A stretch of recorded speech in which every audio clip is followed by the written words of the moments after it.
Hello, everyone. Thanks so much for joining me here today as we get to talk about one of my favorite subjects, comic books. My name is Jose. I love comic books. I love talking about them, and I love sharing them with you. Feel free to follow me on social media if you would like. Links are in the description below, and I've also posted a link to the Spawn website that I have plot synopsis and character bios for these issues. So last week we did Spawn 1 through 6, so now we're doing 7 through 12. And we are basically going to look at the Todd McFarlane art. We are not going to concern ourselves with the story because I'm going to be super honest with you. I don't think I have read these since they first came out, and then I wasn't even that interested in the story. I am not a big fan of Todd McFarlane, the writer, but I am incredibly a big fan of his art. Now, as I mentioned in the previous video, a lot of this is rushed. You can really tell where he is, where he cares to show the like this here. Look at how detailless these pages are. There's a reason that he gives Spawn to Greg Capullo and sort of that's to dedicate himself to the inking. And as much as I love Todd McFarlane, I'm a huge fan. When he is rushed, he doesn't seem to really care that much. It is a shame that the Image guys just decided to go do other things instead of drawing. I understand. I respect all that. I'm in, making money is the priority, but it just doesn't seem like, he really, I don't know. You can tell. You just can tell. But, half-assed Todd McFarlane is better than no Todd McFarlane. That is how I like to say it. So this in here, he really does seem to care. So like I said, here he looks like he cares. Look at this image, just beautiful. And then look at this thing. So this is sort of the first part was in issue number 6, which we covered on the last video. So as I mentioned before, I'm gonna be super honest. I am not big homage to Spider-Man #1, his first homage. So this story here is written by Alan Moore, and we're gonna see the next couple issues, starting with this one, written by other people. This is a Billy Kincaid story as well. So we have Alan Moore writing this one, then Dave Sim, then Neil Gaiman, and then Frank Miller. And so McFarlane's never been the best writer. At least, he draws what he wants and all that kind of cool stuff, but I don't really care for his writing, as I've mentioned before. So I don't read these. I really don't. I don't care what the story is. I'm here for the McFarlane art. I'm here for his details, his hatching, his cross hatching, his feathering. That's what I'm here for. Elvis Presley, demon. And so Bill Kincaid is, as you know, he's a child molester, and he is going to end up with this little girl here, but it's a demon. And this is really a cool story here.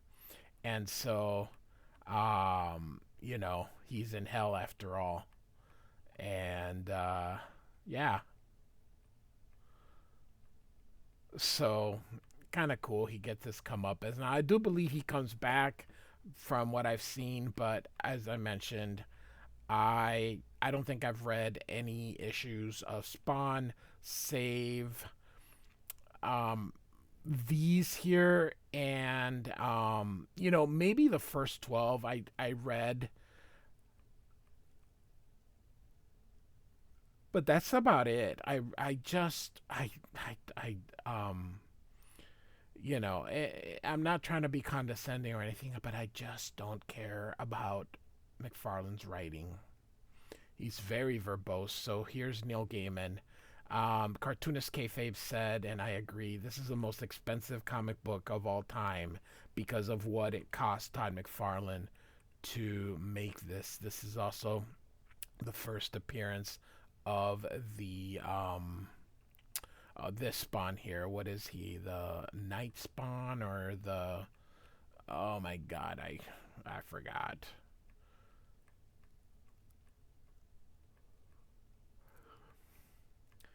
And these are about the last issues that Todd McFarlane really gives a shit about drawing, because he is going to really go take a dive.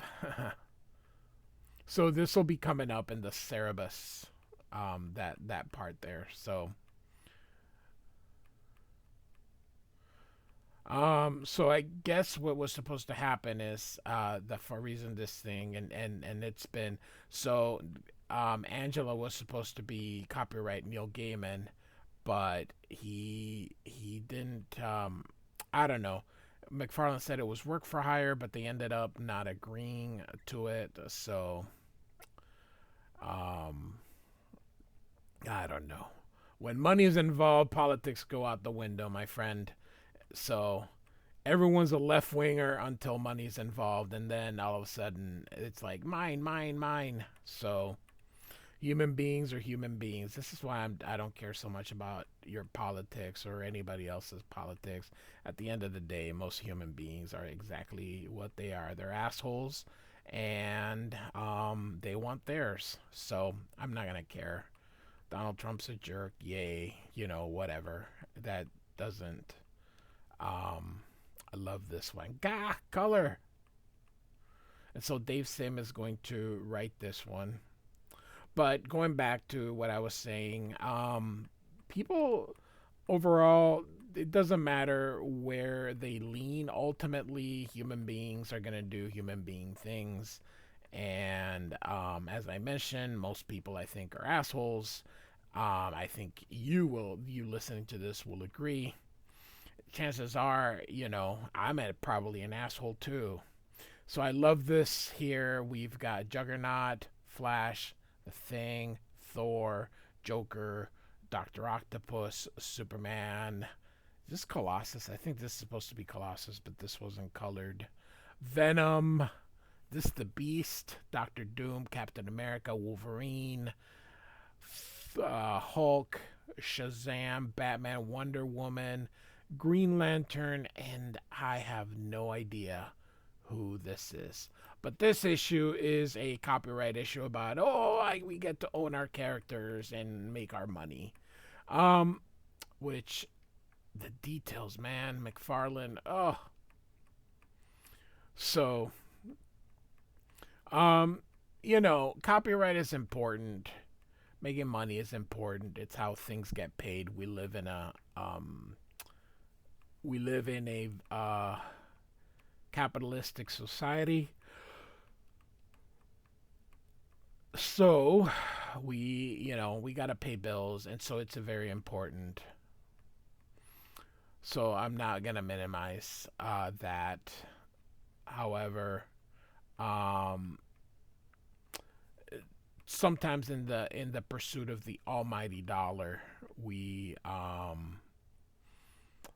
kind of lose sight of things. So anyway, this whole story is about copyright and owning your characters. So, see. Anyway, we got two more issues, and then we'll be done for this one. And I'm telling you, Frank Miller, I don't know. Frank Miller started to. So here you can see detail and a lot of, the stuff, and then here already in the I'm hurrying up and I don't give a shit. And that's unfortunate, but that's where we are. You can tell that he's just trying to hurry through these issues. And things actually settle down once Greg Capullo comes in because the art is consistent. And then McFarlane, I think, dedicates himself. Once he starts only inking, I think Spawn becomes a better title. And it's hard, and it's very hard to wrap around because I'm such a McFarlane homer, but it is, it's true.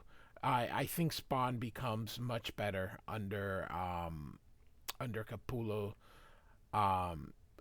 helm than it does under McFarlane's helm as penciler. And Greg Capullo is Todd McFarlane is right. Greg Capullo is the penciler he wishes he could be, and I think that's perfectly fine because I think McFarlane is a far better inker than he is penciler. But when it comes to Spider-Man, he's it's just nobody nobody draws like Todd McFarlane in Spider-Man. So man, this whoever put this together, it's I don't know, it looks weird.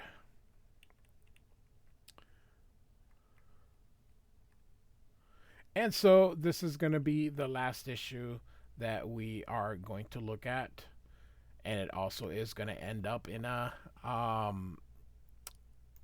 cliffhanger. So again, you can tell here. I mean, just the lack of details that this dude. Oh, I don't think I have these in. I think there's a problem with the page order. So, my bad. So, this is kind of the beginning of the origin of Spawn. And, again, he is not putting in any big details. So I think those pages were out of order. So I apologize for that. Um, yeah, I I don't even know these whole thing. He started them in the beginning, and he just continued them. It is such a I don't know. Not a big fan of like I said, Tom McFarlane the writer, but give me Todd McFarlane the artist or the inker, and I'm there.